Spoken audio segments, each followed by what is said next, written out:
Dans un ancien village japonais, vivait un moine pauvre dans un petit temple. Sa vie était simple et modeste, mais il était connu pour sa piété et sa sagesse. Il n'avait ni beaucoup d'argent ni de biens, mais les cœurs des gens étaient remplis de respect pour lui. Un jour, alors que le moine travaillait dans le jardin du temple, une femme belle et mystérieuse apparut. Elle se présenta comme une princesse d'un royaume lointain et souhaitait honorer le moine avec un cadeau. Elle lui offrit une cape magique, en disant que cette cape possédait des pouvoirs extraordinaires, elle pouvait apporter richesse et confort à celui qui la portait.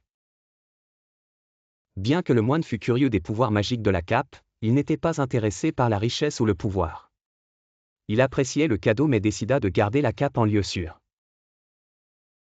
Au lieu de l'utiliser pour lui-même, il décida de la conserver pour aider les autres si besoin. Les jours passèrent, et les gens des villages voisins commencèrent à entendre parler de la cape magique. Certains avides vinrent au temple en essayant de convaincre le moine d'utiliser la cape pour des gains personnels. Mais le moine, avec sa sagesse, refusait toujours l'aide qui nécessitait des ambitions non nobles. La cape resta cachée aux yeux de tous. Avec le temps, certains malfaiteurs tentèrent de voler la cape magique. Ils utilisèrent des ruses et des tromperies pour pénétrer dans le temple et s'emparer de ses biens. Mais le moine était prudent et astucieux dans son traitement avec eux. Une nuit, lorsque les malfaiteurs tentèrent de cambrioler le temple, le moine utilisa la cape pour changer l'apparence du temple et tromper les voleurs. Ainsi, il parvint à protéger le temple et la cape magique. Finalement, les malfaiteurs réalisèrent que la cape magique n'était pas seulement un outil de richesse, mais qu'elle avait des capacités liées à la protection du bien et à la réalisation de la justice.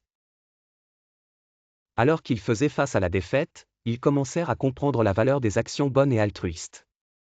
Influencés par la piété et la sagesse du moine, ils décidèrent de se repentir et de se transformer en individus bienveillants. La vie du moine continua dans la pureté et l'humilité. Il insista pour utiliser la cape magique uniquement dans les situations nécessitant la défense du bien et l'aide aux autres.